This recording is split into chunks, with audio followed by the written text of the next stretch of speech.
me bring in my guests. I'm joined with the man himself. I always enjoy these conversations. Jeff Rich. He's an author. I'm about to say authoritarian. He's an author, historian, podcaster who worked 33 years in government. Now retired. He currently lives in Melbourne, Australia. Jeff has spent a lifetime of studying history and how knowledge of historical events can help give context to a changing world. You can follow Jeff on the Burning Archive. By the way, Jeff, I found myself on your site more and more often. You have some damn good programming, man. Really good. You can also find him on Substack at jeffrich.substack.com. How you doing, man? You doing okay today? Well, it is a pretty tough time right now, isn't it? I mean, there's been a few periods over the last, few years since 2022 where, I've kind of, woken up in the morning and first thing I wanted to do is just check to see if something catastrophic has happened in the world. Mm-hmm.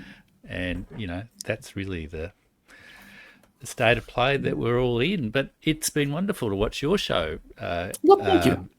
Jamal, over the last couple of weeks, because you've been a absolute pillar of strength, and you've done some extraordinary interviews with some people who I think have been real role models, I guess. Might be Well, thank you, Jeff. I appreciate it. Yeah, like I have to be honest with you. yeah. Considering the last several years, I've been gleeful. I know that sounds horrible. I expect bad things to happen because I do think the U.S. is going to get into the war. I don't know what that means in regards to where the spirals into. I think Iran is going to be in for some dark days, even if they come out victorious, meaning they can deny the enemy their objectives. But let's be honest, the U.S. is a military that is prolific at killing people. And whereas Israel, either intentionally or otherwise, have gotten themselves into something that they were ill prepared for. I can show you this clip of Netanyahu in Knesset, and he is under fire.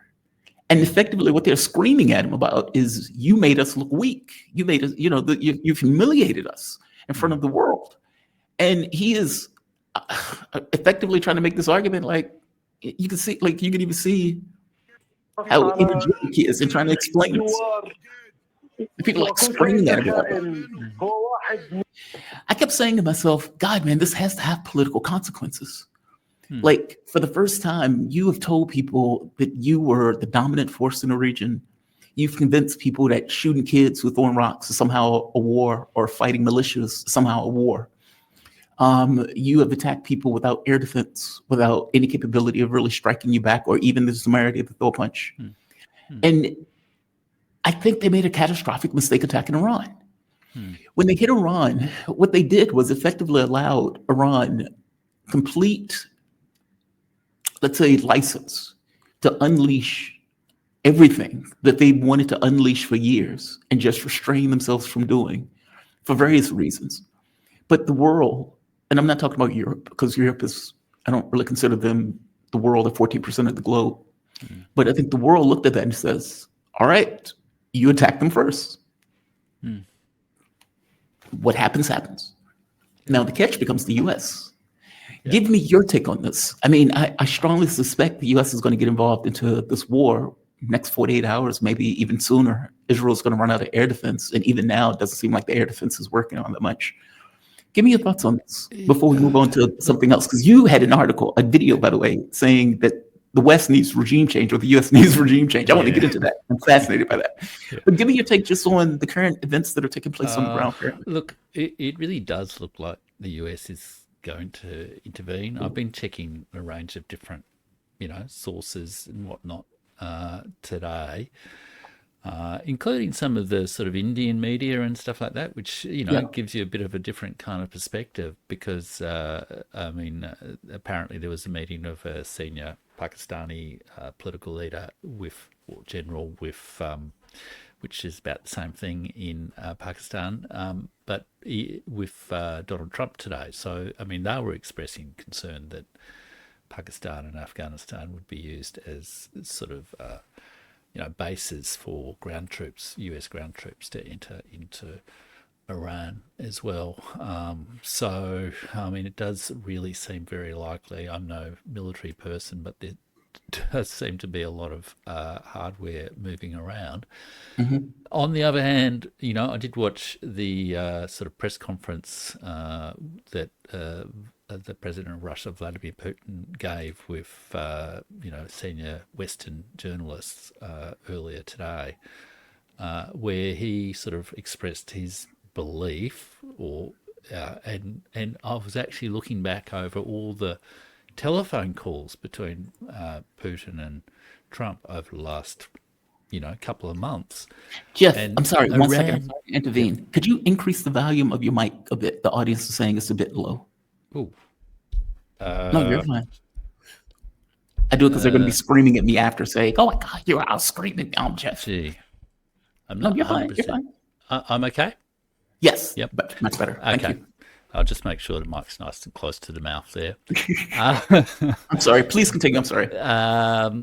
yeah. So he was saying he believed there's still a way to find some sort of settlement that ensures the security of the Jewish state. He said, which he said had a lot of subtlety and nuance to it, as well as deal with this sort of nuclear issue. And he did point out the fact that that Russia is actually involved in the various nuclear facilities in Right. Iran, which presumably is an implied message to the United States that if you bomb those facilities, you're also bombing Russian interests Yeah. again. So I don't know. And I've just noticed there's been a statement about Xi and Putin speaking to each other on the phone today and saying they've instructed their respective agencies to enhance communication and share information. So that is also probably just a signal that they're getting prepared for the US doing something, Yes. which it's always a temptation to believe that somehow the better angels of our nature will prevail, that good I have sense no will such belief, Jeff. prevail, that what I people have like no to such call belief. realism will prevail. But see, to me, this is realism. I have no such belief. In my mind, the reason, what I mean by that is, A, I don't believe much of what Putin is saying in the diplomatic part. I think Putin and Xi Jinping knows that this is a Game of Thrones, and that you know there is a movement. What's the word? You would know it. Deleuzian gap. I always Deleuzian. I always get it wrong. But The basically, this notion, Thucydides trap. Thucydides trap. Thank you. Yep. This idea that this rising power versus an established power. I think they used to look at it in the context of two countries. And I don't think it's two countries. I think No. it's this kind of multipolarity trying to break into this idea of hegemonic order. And you get the West, who is doing everything in their power to maintain this hegemonic order run by the US with a budging or pushing multipolarity status quo wanting to be brought into fruition. And whether that's taking place in Ukraine, where they effectively tried to use Ukraine as a way of stopping the Russians, one of the members of BRICS, whether that's moving to Iran, another member of BRICS, where they're just so happening trying to, okay, now we're going to have this fight that is a proxy war against the West and against East here, or whether that's Trump trying to pivot to China or something that the US has been trying to do for God knows how long. I think these things are moving around the battlefield because they're trying to find a weak spot where both sides effectively want to have that stand. And I think Iran right now is where they're having to stand. I think Israel is just a proxy for the U.S.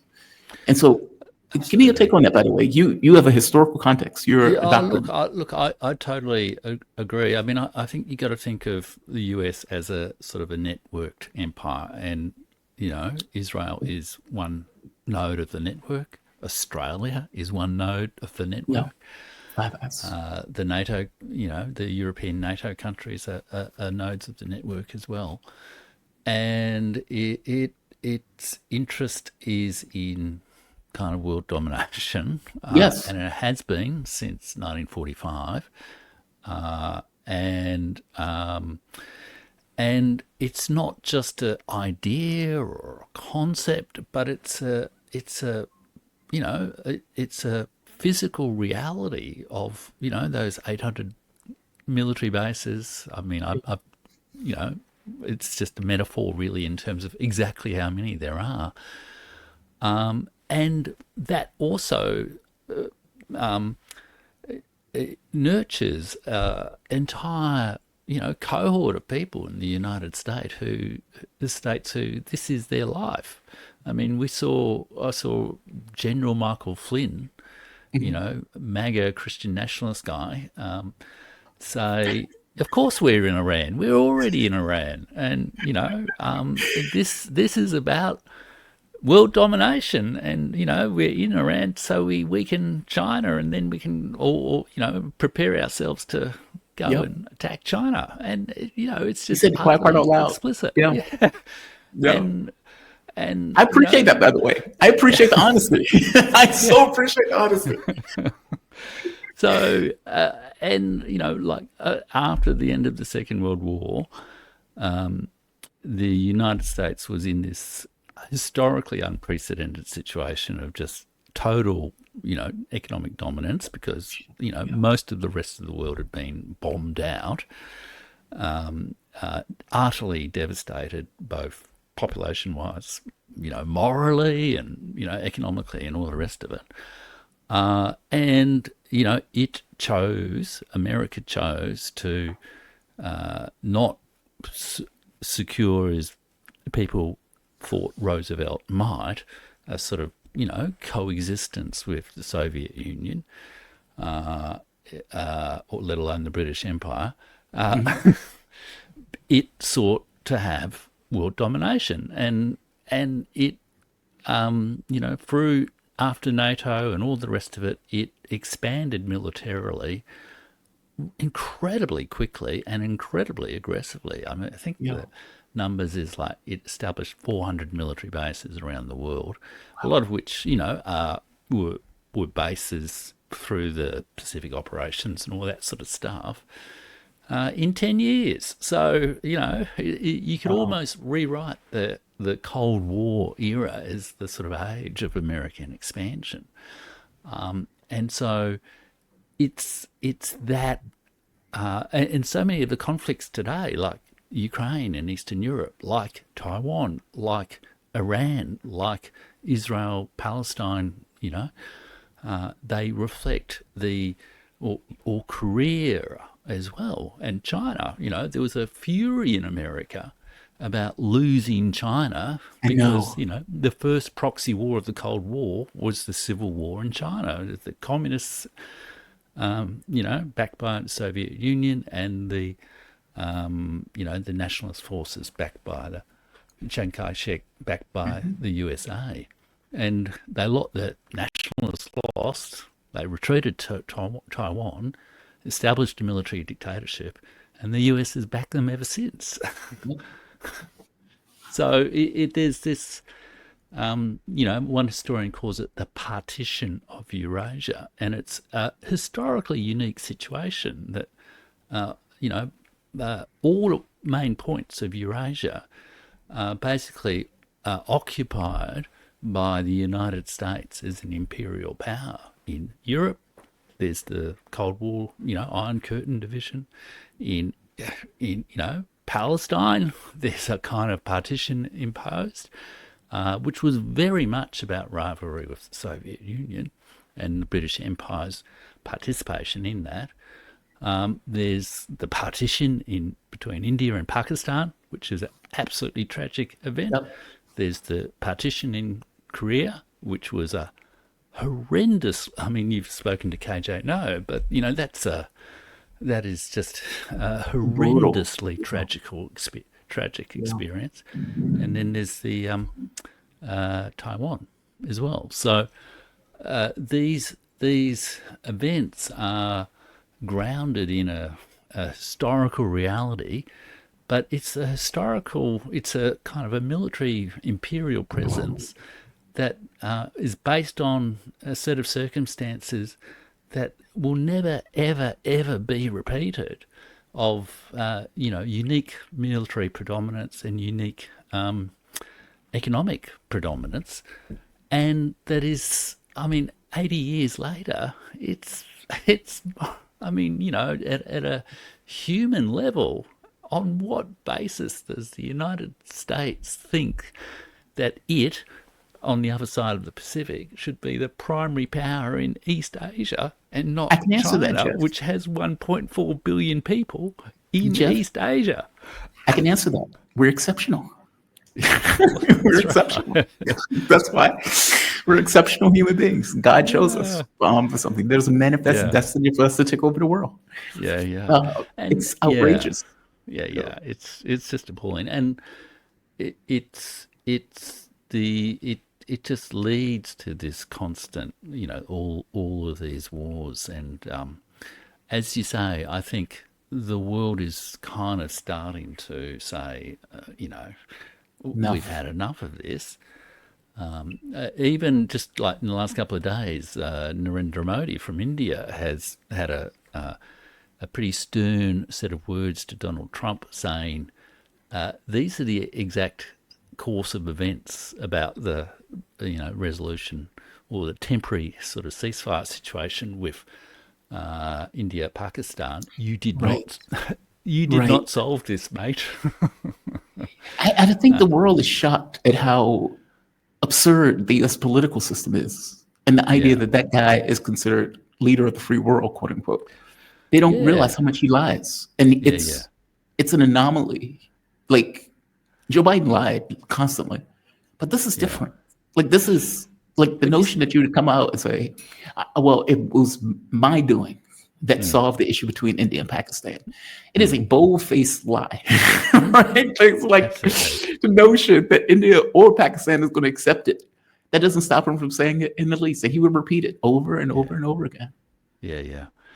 No, it is Amazing. astonishing, and it's curious, because like if you go back to the Iraq War back in the early 2000s, that first 5 or so years of the 21st century, Yeah, the United States was just on the nose all around the world. It was WMD, it was George W. Bush. I used to tell my then very young children sort of bedtime stories about this weirdo president of the United States called W, who was just wanting to bomb the world. yeah.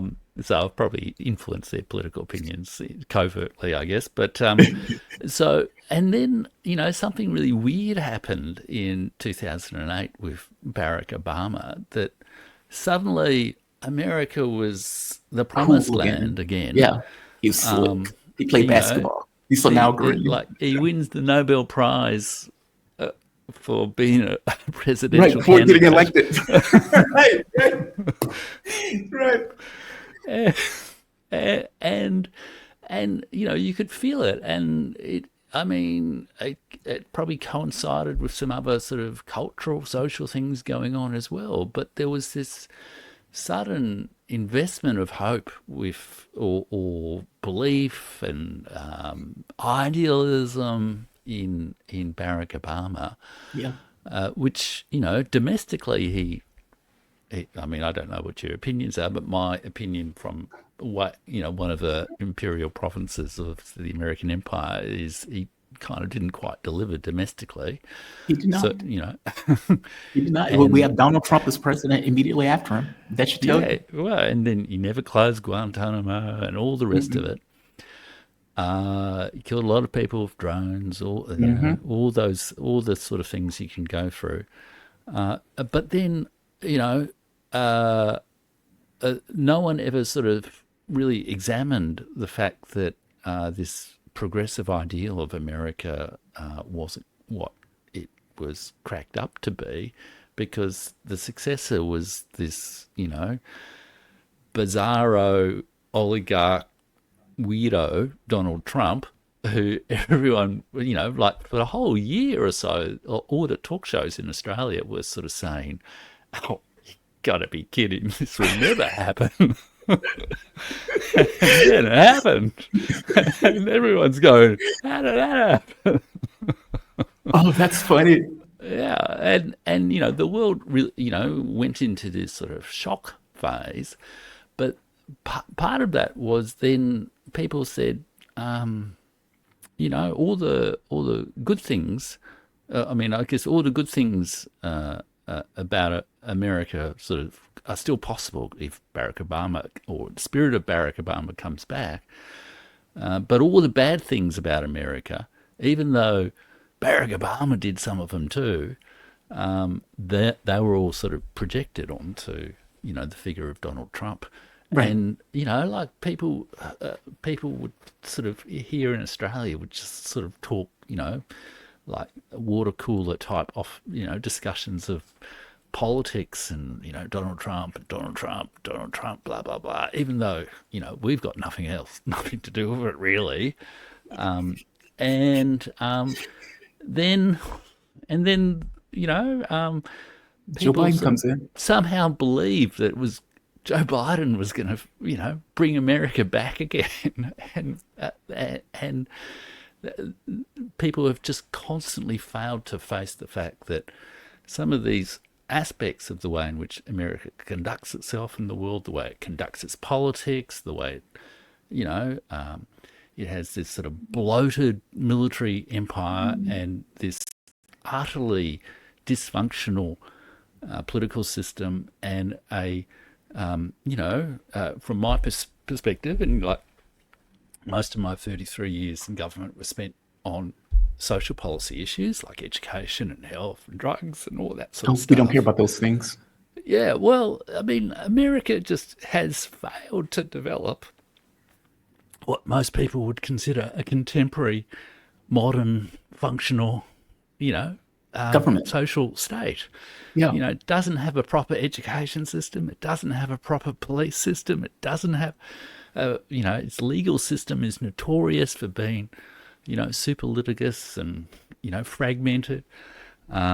Its health system, it has the worst health outcomes for the highest cost in the, wealthy world.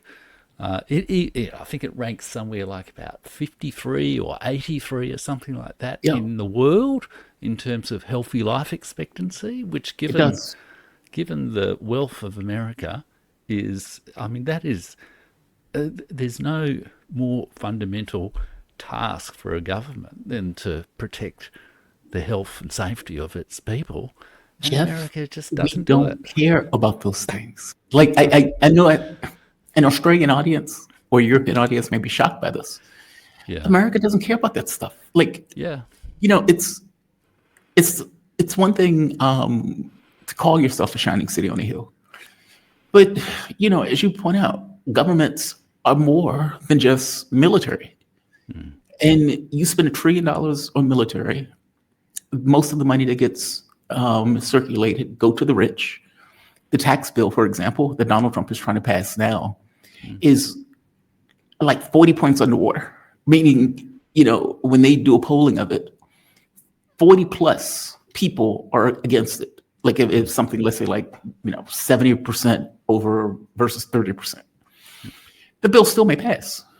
And that bill guts the basic social services that America already has to give tax cuts to the rich. They're going after Medicaid, which is barely functional, cutting it by $1 trillion, and they're giving that money to the rich. Like, that's what I mean when I say that they don't care about those things. There's a complete disconnect between the public versus the political space. And as that's gotten worse and worse over the years, the political spaces realize, oh, we can do whatever we want. Public's not going to get involved. And so they'll protest over immigration. But the fact that their healthcare system is being gutted, not the big deal. It's like you'll protest over that, but you're not going to protest over the fact your country is about to embroil us into a potential third world war. Yeah, exactly. This is our system. And this is partly where the sort of regime change thing came in as well, because I have been observing, obviously a lot of the YouTube sort of, geopolitics media comes out of America, and just the size of the American audience means a lot of people, focus on American type issues. But, the whole Trump hoper phenomenon, the whole, Trump is a peace candidate, Trump's conducting a, new American revolution. some of the, like, I can name names, but there are people who've just had these weirdo ideas, and but then also on the other side, the sort of no oligarchy or fight oligarchy thing with Bernie Sanders and AOC. I was sort of like, oh, Yeah. wow, America just became an oligarchy a couple of months ago. Are you kidding me? Right, right, right.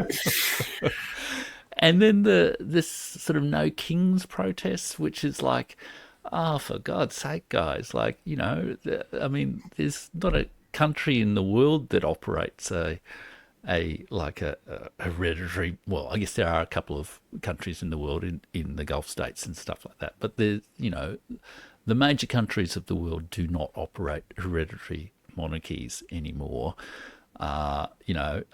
The rest of the world has had a couple of centuries of political experience with various constitutional mechanisms to Hmm. manage things. The alternative to, I mean, just because your current political system has become so dysfunctional that you've elected yet again a person who's going to be a servant of oligarchs, and let's face it, All of what them was are. JFK? What was JFK? He was the son of an oligarch, Yeah. wasn't he? So it's not exactly a new phenomenon in America. So that the idea that this is an aberration from the American political system that is somehow rectified by returning to the founding fathers' original ideas. It's just. I mean, it's like, you know, um, go and Wait, have a look at wait, you how mean other Trump? people around the world operate their political systems. There's a lot of flaws out there, but I kind of feel like, a lot of the American political commentators really ought to get out of this sort of bubble of exceptionalism, which operates. It's not just the rabid Christian nationalists who have these ideas. It's not just the globalists, the neoconservatives who have these ideas. It's just so embedded in the culture there, and It is. we get to see it all the time, but it's in this sort of weird way that we're the sort of colonial subjects who keep watching the Right sort there. of, It's that part. yeah, Because it's not like we're running with this exceptional argument on our own. I mean, yeah.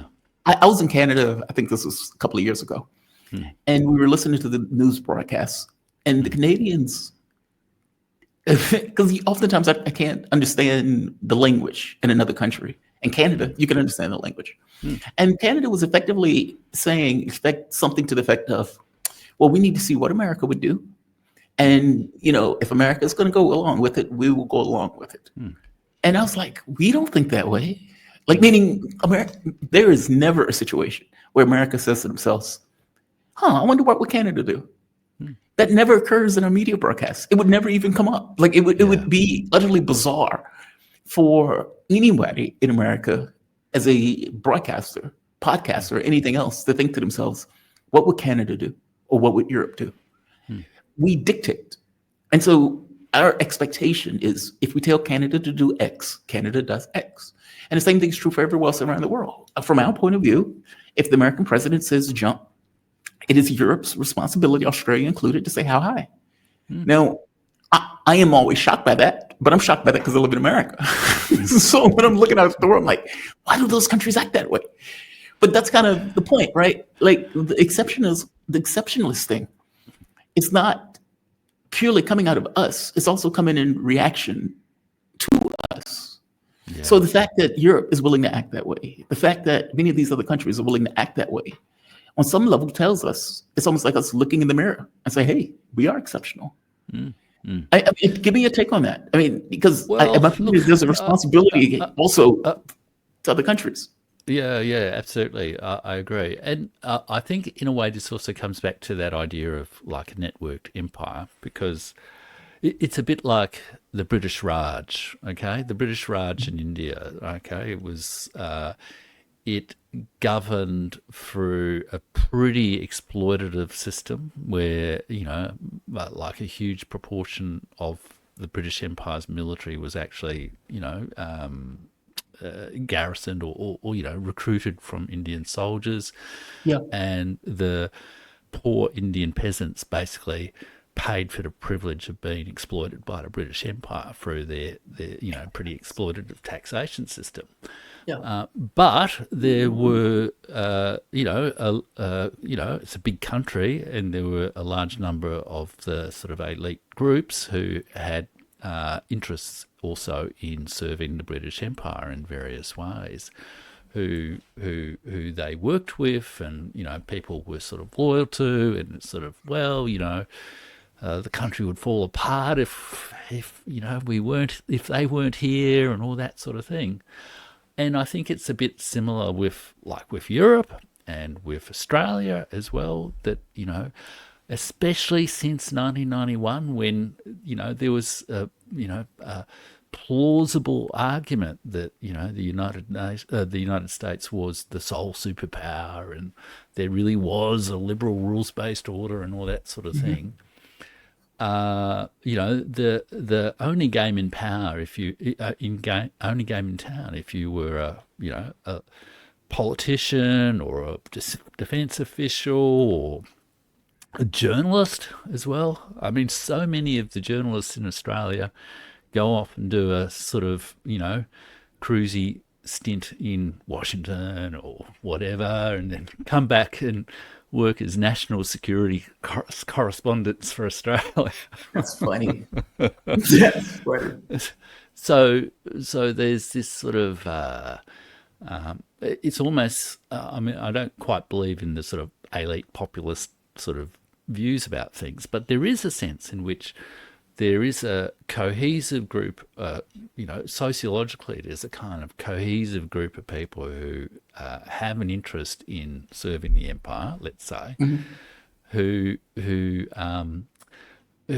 don't necessarily have an interest in their country operating differently, who do very well in that. And, there's a lot of benefits from the empire. We can all watch Netflix, all that sort of stuff.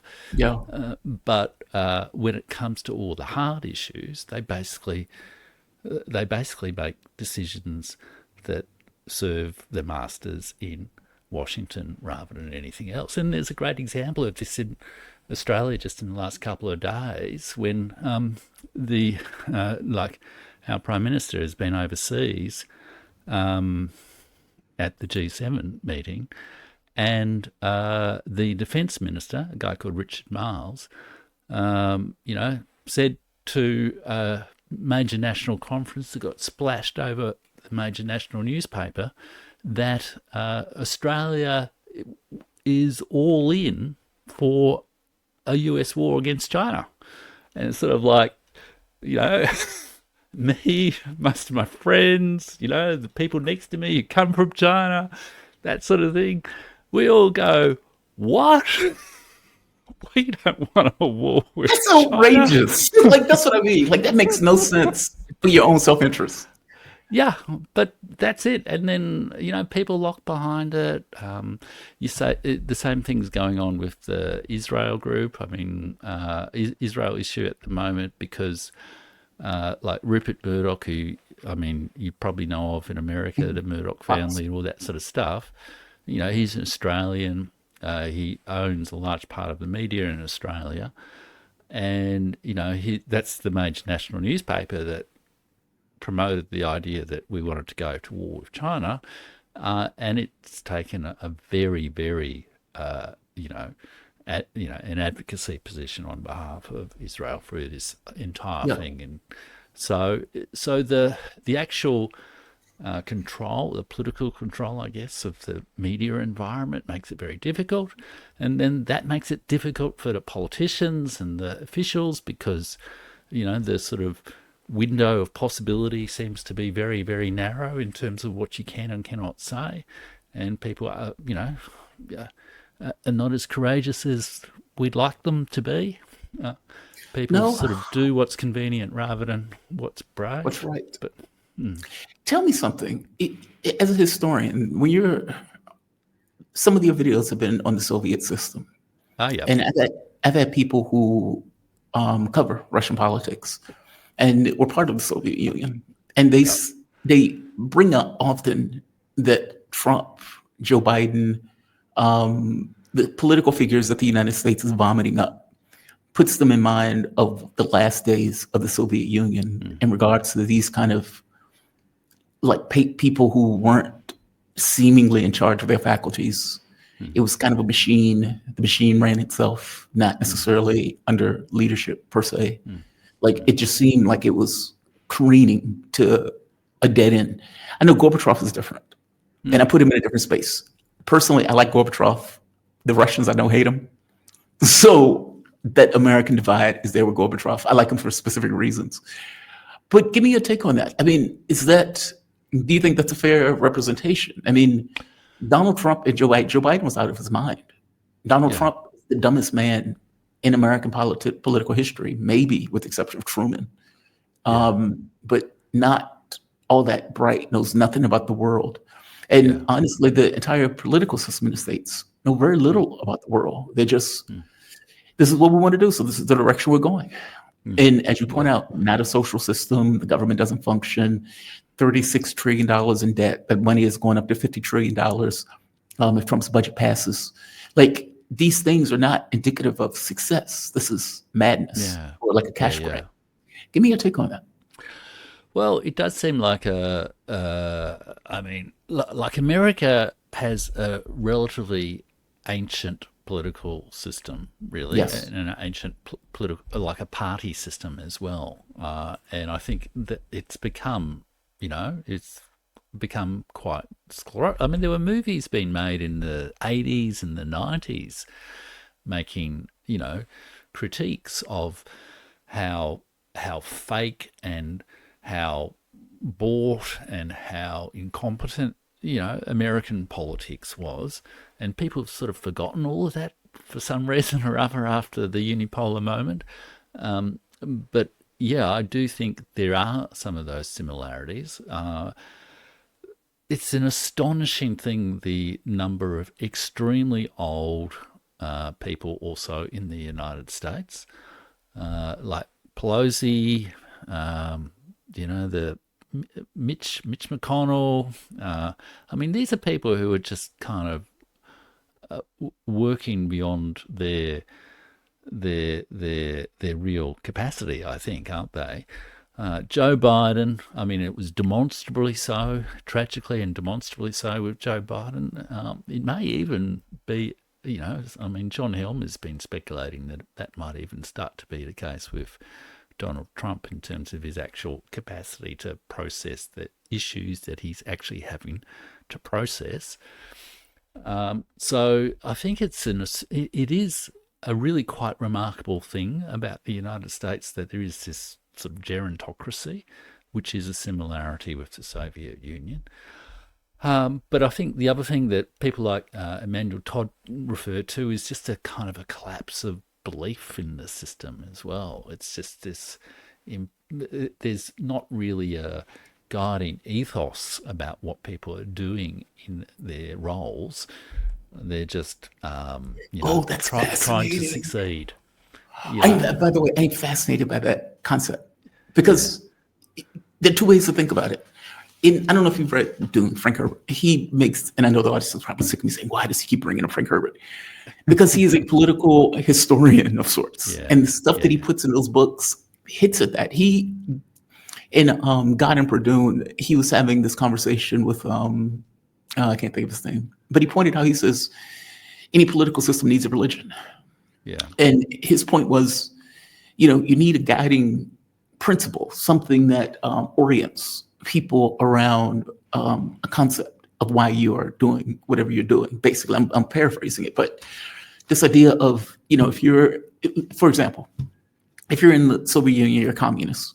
Okay, well, you have something that you're going towards. We want to get to this communistic system, utopia, et cetera. We want to work towards it. So everybody and the things that they're doing, even in a minor amount, is working towards that goal. Whether it's conceivable or not is secondary, to the point that at the very least, there's a state religion that they're effectively working towards. You maybe be able to say that about capitalism, but capitalism is very individualistic.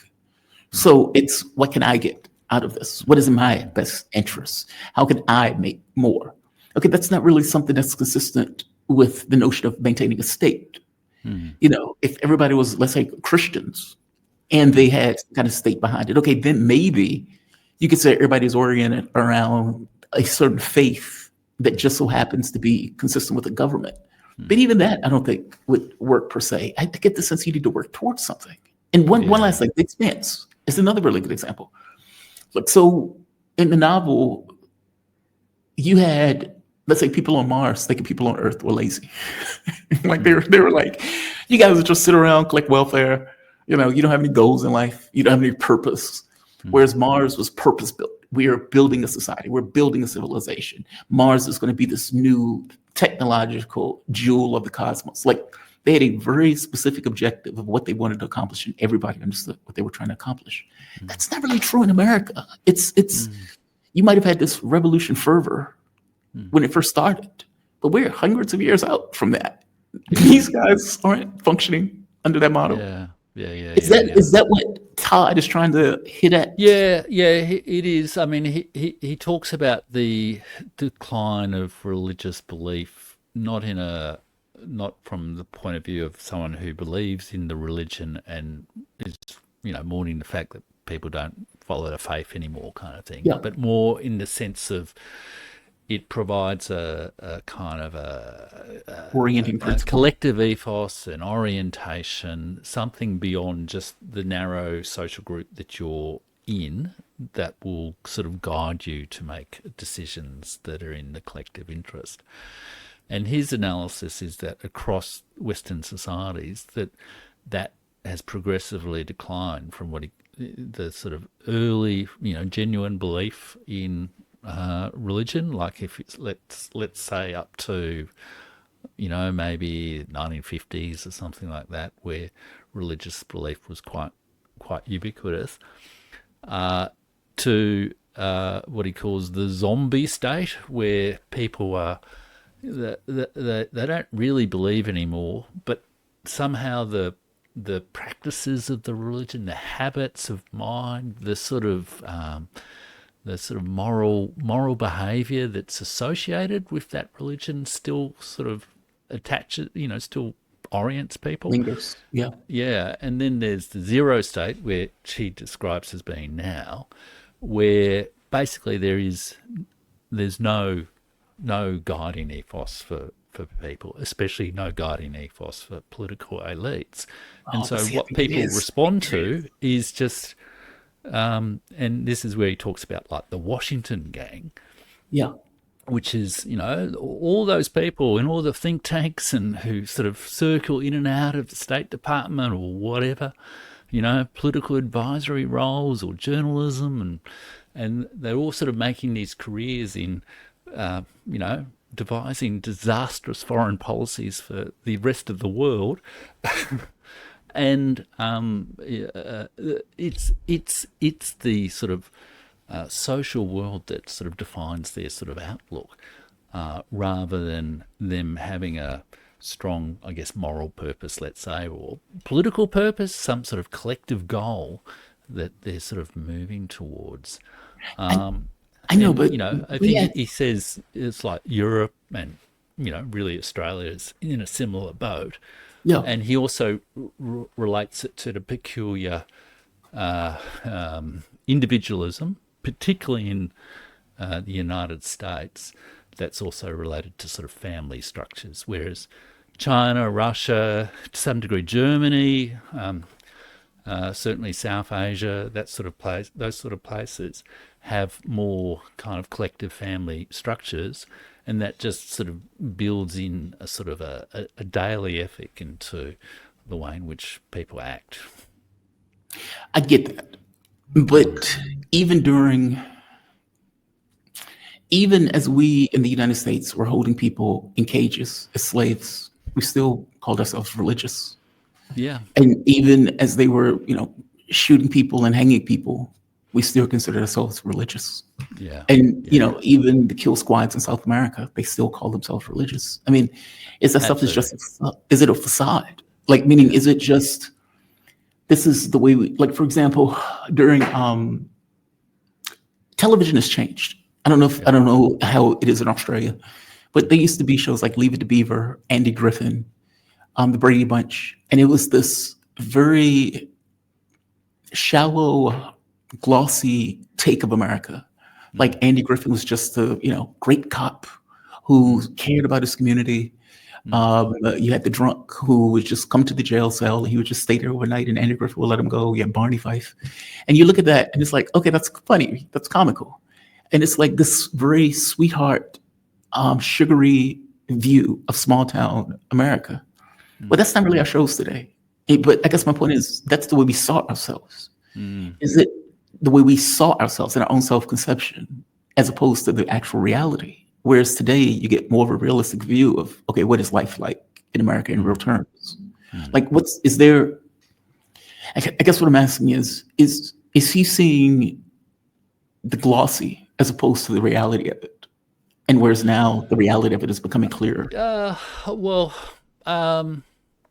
No, I mean, that's a good point. It's a good point. I don't. He's not arguing that life was better when people were religious. Okay, he's totally saying that religions, also caused a lot of misery in the world as well.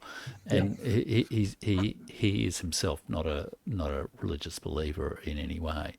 He's just saying that there's a sociological or social historical side effect almost of the disappearance of religion that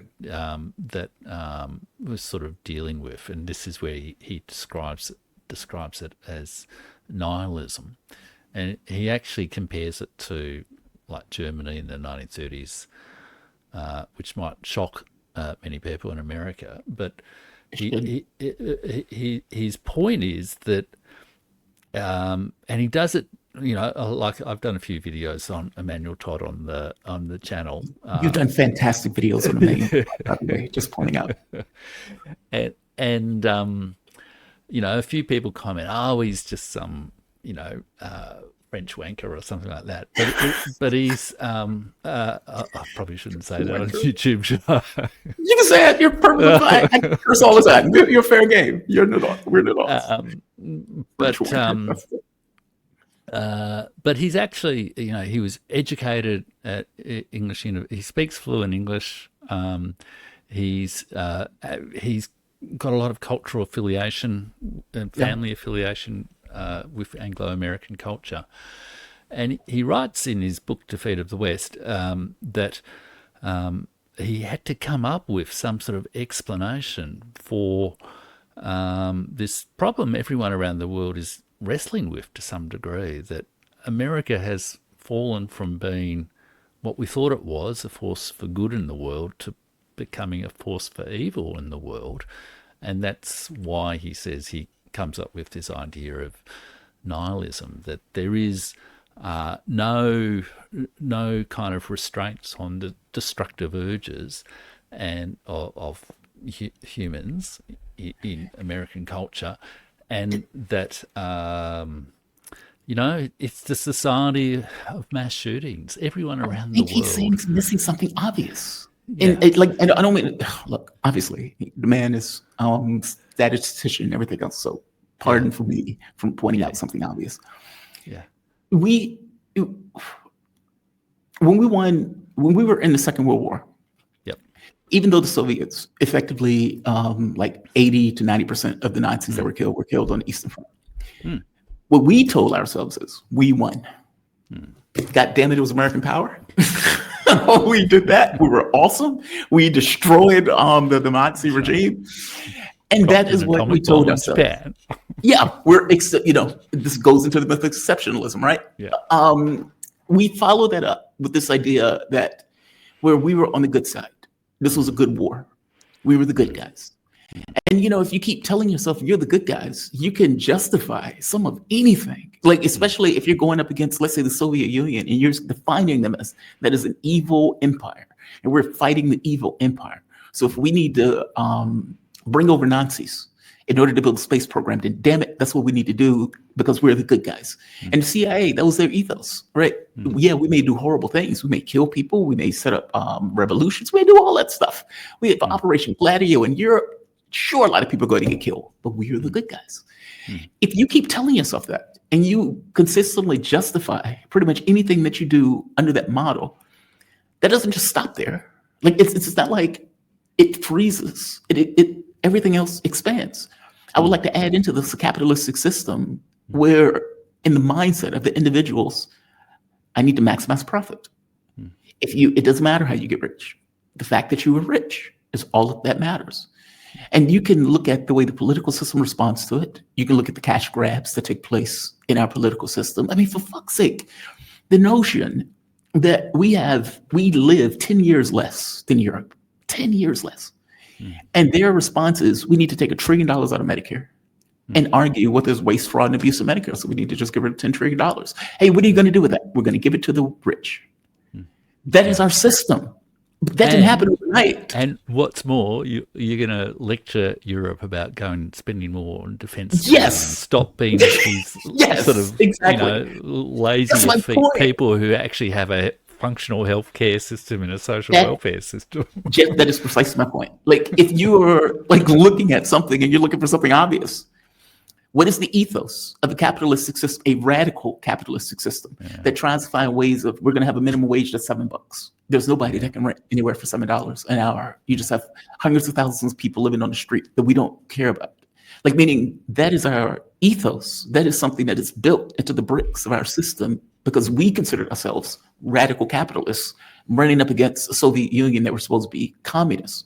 And in our minds, if we need to support fascists in South America, if we need to support fascists in Ukraine, because these are the groups that push back against a communist or socialist system, then that is the good thing to do. That has effects. And I know he's trying to find something deeper into it. There may be something deeper into it, but what is the effect of a system like that over the course of hundreds of years when it digs into a society? I mean, digs into it, where all of us have to function this way. And all of us know we may not have money to pay for our grandparents. We may not have money to pay for ourselves. That is something that bites and has effects, especially in a political space where they just consider that to be normal. It gets worse, it evolves. Like, give me and this can be the last thing because I've kept you too long, but give me a take on it. Take on that sort of last point there about because he's thinking of it as if it's a family issue, and I'm thinking of it as a societal issue. Like, I think he would agree with you. Absolutely. Okay. I mean, I think he would agree with you about that. It's just that his big speciality is family systems and all that sort of stuff. So he does say that I mean, and I think in principle, I think it's a pretty unarguable proposition that the way we're brought up in sort of family structures does have a fundamental impact on the way we think and act and behave. That we can find it actually hard to surface to ourselves consciously. But there are certainly other things, the remorseless, the sort of fictional, finance, insurance, real estate industry type economy in the United States, the deindustrialization. He talks a lot about that. He talks about the deficiencies of the education system, the fact that Russia, produces more engineers than the United States, even though the United States is, more than double the population, and most of the engineers that are produced in the United States are, overseas students from, China, India, etc. East Asia, that we're kicking out, by the way. Soviet Union. So we're not even letting them back into the country.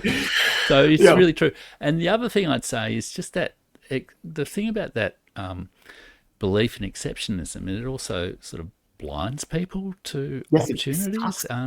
Yeah, So I did an interview on my show with the one of the world's top historians of the Soviet Union, a woman I called Sheila saw. Fitzpatrick, who's an She was great. Australian. Yeah, Absolutely fabulous. So your viewers, if you're interested in that, should absolutely check it out. she And was she's really just good. written this book about the death of Stalin. Uh-huh. And one of the points she makes is, we have this perception of, the totalitarian system. They're all a bunch of dummies. They had no idea what they're doing. But what she says is, Stalin dies, and his top leadership team, who perhaps cleverly, concealed their better ideas from Stalin to survive all those years, after his death, very quickly implement all these quite significant reforms. And what's more, they sort of say to the United States, oh, we don't really want to fight a Cold War. Right. And We correct me if don't I'm want to wrong, do it. blames one of the other guys that's around Stalin who was going to take power as being responsible for what Stalin was doing to get Yeah, the guy yeah, locked up. Yeah, I was fascinated by the interview. That is, yeah. And yeah, Eisenhower, who was the US president at the time, this is the story she tells in the interview, convened a group to say, should we, no, improve relations with the Soviet Union? But the hardline Secretary of State at the time said, no, they're evil communists and we should not do anything. And there were similar stories throughout the Cold War as well. And, you just can't help but feel that missed opportunities. there's been that kind of thing happening over the last few years. People, even in these, I'd love to be a fly on the wall of one of these Trump Putin phone calls, because you watch Putin and do his 3-hour press conferences, and you think, how would he manage Donald Trump with Yeah, the attention span of a flea? yeah, And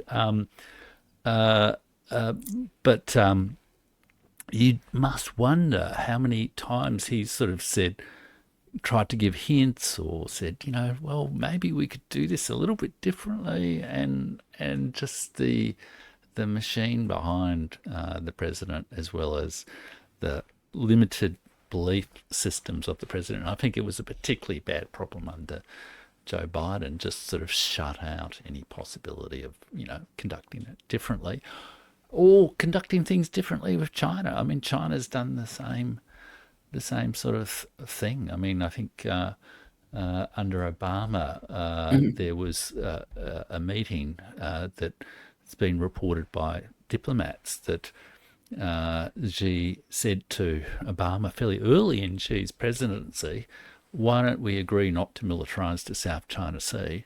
And we don't think Obama that way. said, nope. We don't think that way. Look, I live here. We don't think that way. I know, it is sometimes hard for other countries to get it. We do not Yeah, think that. It, yeah, from our point of view, we have an advantage, yeah, and we can maximize our advantage, and so yeah, we do so. And this is the kind of the John Bolton view of the world. If I can put a gun in space and you can't, then I'm putting a gun in space. yeah, That's an advantage. Why am I going to make a deal with you about something that I have an advantage in? And yeah, so, from our point of view, we need to dominate land, air, space, and water. And if that means military buildup, then that means military buildup. That seems insane to me, because at a yeah, certain point, you're going to reach this balance of, okay, where everybody just dies. Like, meaning the moment that you get to 100, it doesn't really matter if it's 105 and you have 108, everybody dies. It's frustrating. yeah, It's frustrating. I don't, it's the way they think. And I guess this takes us back to where we began. yeah, This notion of there needs to be a regime change yeah, in the US, and not just the president, yeah, like the entire ruling order. yeah, And I don't know how that happens short of a yeah, fundamental collapse of yeah, empire, which is yeah, why yeah, I'm rooting for the collapse of empire, because I think we need to get back to basics of giving a shit about our own country, as opposed to this nonsense that they're doing. absolutely, Jeff, last word on absolutely. this.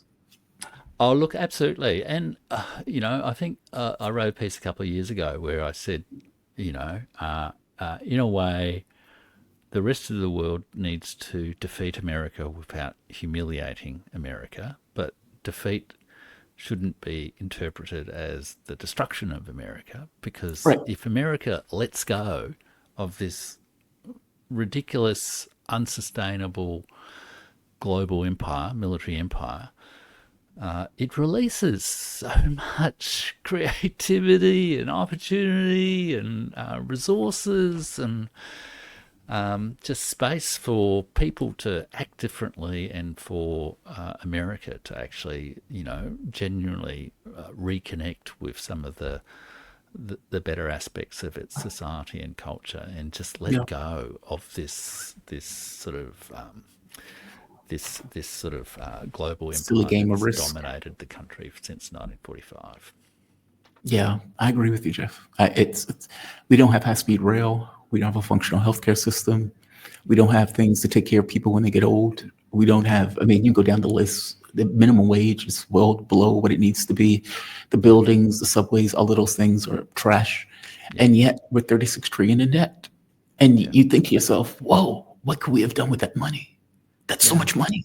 yeah, And instead, we pissed it away on wars, like yeah, 10 trillion in Iraq alone, or Afghanistan. Like it's outrageous. And you would think that people would be yeah, willing to burn the White House down when they yeah, really grasp their head around how much money did we spend and what did we spend it on? And yeah, it doesn't work that way. Jeff, absolutely. man, I always enjoy these conversations. I love the way your brain works. Thank I you, love your Joel. channel. I've watched your channel more and more. I find myself watching that channel more and more. Jeff Rich, he's an author, historian, podcaster who worked for 33 years in government. Now retired. He currently lives in Melbourne. Oh, Jesus. Melbourne, Australia. I'll go back to my American accent. Melbourne, Australia. Jeff has spent a lifetime in studying history and how knowledge of historical currents can help give context to a changing world. You can find Jeff on YouTube at The Burning Archive. You can find him on his Substack at jeffrich.substack.com. It is a great channel. Definitely, Thank you, Jeff. Joel. I really appreciate it, man. Thank you for this. You have a good one, okay? You too. Ciao. Oh, I cut him off early. I'm sorry, Jeff. I didn't mean to cut you off early. Um, I always enjoy conversations with Jeff. I really do. I like his